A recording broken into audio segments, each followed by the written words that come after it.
तो चलिए जानते हैं देश दुनिया की तमाम बड़ी खबरें, पर उससे पहले हमारे चैनल को सब्सक्राइब जरूर कर लें। प्रधानमंत्री नरेंद्र मोदी ने दिल्ली के राय पिथौरा सांस्कृतिक परिसर में भगवान बुद्ध के पवित्र पिपरवाह अवशेषों की अंतर्राष्ट्रीय प्रदर्शनी का उद्घाटन किया। उन्होंने कहा कि 125 साल बाद भारत को अपनी विरासत वापस मिली है। पीएम मोदी ने बुद्ध के जीवन को प्रभाव और बौद्ध सर्किट के विकास पर जोर दिया। महाराष्ट्र के मुख्यमंत्री देवेंद्र फडणवीस ने शुक्रवार को स्पष्ट किया कि राज्य में केवल मराठी भाषा अनिवार्य होगी, जबकि अन्य भारतीय भाषाएं वैकल्पिक रहेंगी। उन्होंने कहा कि मराठी सिर्फ संवाद का माध्यम नहीं है, बल्कि यह महाराष्ट्र की आत्मा है। फडणवीस ने कहा कि सरकार मराठी भाषा के संवर्धन के लिए प्रतिबद्ध है और इसे पूरे भारत में लोकप्रिय बनाने के लिए काम करेगी। रक्षा मंत्री राजनाथ सिंह ने व्हाइट कॉलर टेररिज्म की गंभीर समस्या पर चिंता जताई। उन्होंने दिल्ली के रेड फोर्ट में हुए कार बम धमाके के संदर्भ में बताया कि आरोपी पेशेवर डॉक्टर थे, जिनके हाथों में आरडीएक्स मिला। उन्होंने कहा कि शिक्षा केवल पेशेवर सफलता नहीं, बल्कि नैतिकता और चरित्र का विकास होनी चाहिए। नासिक नगर चुनाव में बीजेपी के अंदरूनी राजनीतिक विवाद में घिर गई है, जब वार्ड 31D सीट पर चुनाव लड़ रहे दो बीजेपी नेताओं के बीच नाम वापसी के दौरान झड़प हो गई, जो मारपीट में बदल गई। अब झगड़े का वीडियो सोशल मीडिया पर वायरल हो रहा है।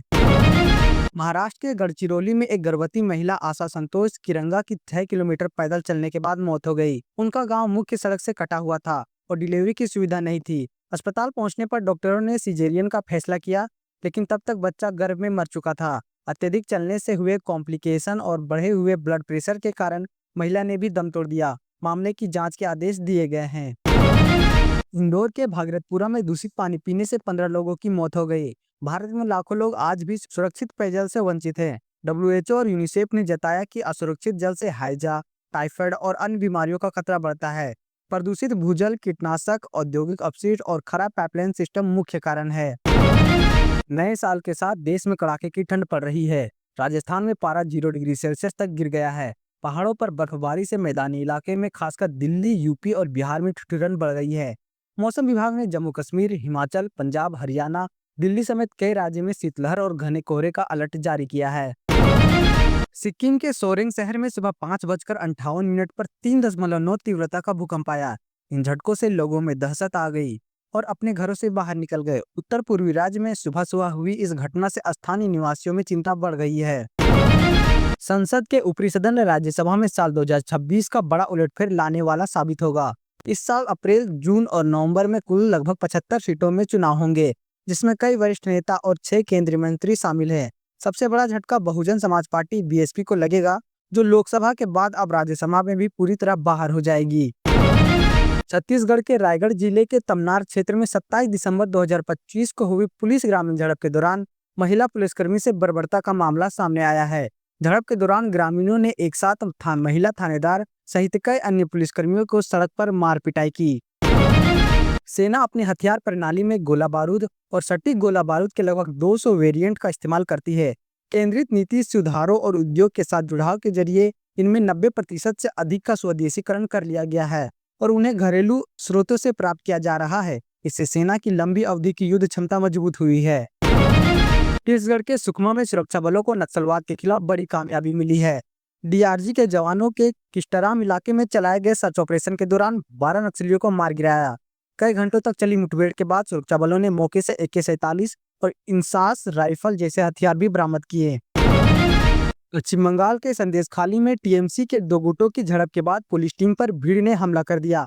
इस घटना में 6 पुलिसकर्मी घायल हो गए और पुलिस की गाड़ियों को भी नुकसान पहुंचा। पुलिस ने हमले के सिलसिले में 11 लोगों को गिरफ्तार किया है, जो जेल से बंद शाहजहां शेख के करीबी बताए जा रहे हैं।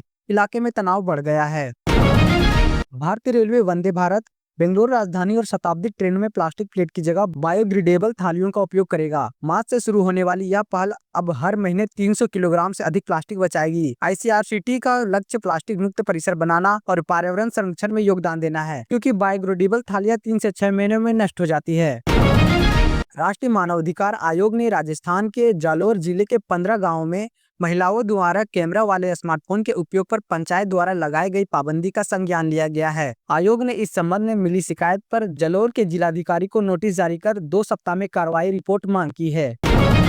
बीसीसीआई ने कोलकाता नाइट राइडर्स को बांग्लादेशी गेंदबाज मुस्तफिजुर रहमान को टीम से बाहर करने का निर्देश दिया है। यह निर्णय 100 करोड़ सनातनियों की भावनाओं को ध्यान में रखते हुए लिया गया। भाजपा नेता संजीत सोम ने इसे सनातनियों की जीत बताया।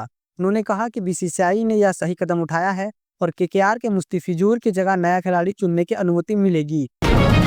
सपा प्रमुख अखिलेश यादव ने कार्यकर्ताओं को भाजपा की रणनीति से सावधान रहने को कहा है। उन्होंने आरोप लगाया है कि भाजपा जनता को गुमराह करने के लिए मंत्रिमंडल का विस्तार करेगी। यादव ने कार्यकर्ताओं से एकजुट होकर भाजपा की नाकामियों जनता तक पहुंचाने और 2027 में सफलता पाने का आह्वान किया। उन्होंने समाजवादी पीडीए पंचांग 2026 का विमोचन भी किया और सावित्रीबाई फुले की जयंती भी मनाई। अमित शाह ने पश्चिम बंगाल में ममता बनर्जी पर बांग्लादेशी घुसपैठ को लेकर तीखा हमला किया। उन्होंने कहा कि घुसपैठियों से राज्य की मां, माटी और मानुष खतरे में है। शाह ने ममता को घुसपैठ के लिए जिम्मेदार ठहराया, जबकि ममता ने भाजपा शासित राज्यों में बांग्लादेशियों को निशाना बनाने का मुद्दा उठाया है।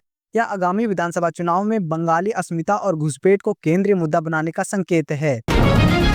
एसएससी की ओर से जेल वार्डर के कुल 1733 पदों का रजिस्ट्रेशन 9 जनवरी से शुरू हो जाएंगे। उम्मीदवार 8 फरवरी तक इन पदों के लिए आवेदन कर सकेंगे। आवेदन के लिए कक्षा 10वीं अनिवार्य है। बीटीएसएससी की ओर से वर्क इंस्पेक्टर के पदों पर आवेदन करने की अंतिम तिथि नजदीक है। जिन उम्मीदवारों ने अभी तक इन पदों पर आवेदन नहीं किया है, वे ऑफिशियल वेबसाइट पर जाकर रजिस्ट्रेशन कर सकते हैं। अवैध प्रवासियों के मुद्दे पर आम आदमी पार्टी और बीजेपी के बीच सियासी तकरार तेज हो गई है। दिल्ली प्रदेश अध्यक्ष सौरभ भारद्वाज ने बीजेपी आईटी सेल प्रमुख अमित मालवीय के एक पोस्ट पर पलटवार करते हुए सवाल उठाया कि जब बांग्लादेशी नागरिकों पर कड़ा रुख दिखाती है तो फिर पूर्व बांग्लादेशी प्रधानमंत्री शेख हसीना को भारत में शरण क्यों दी गई है।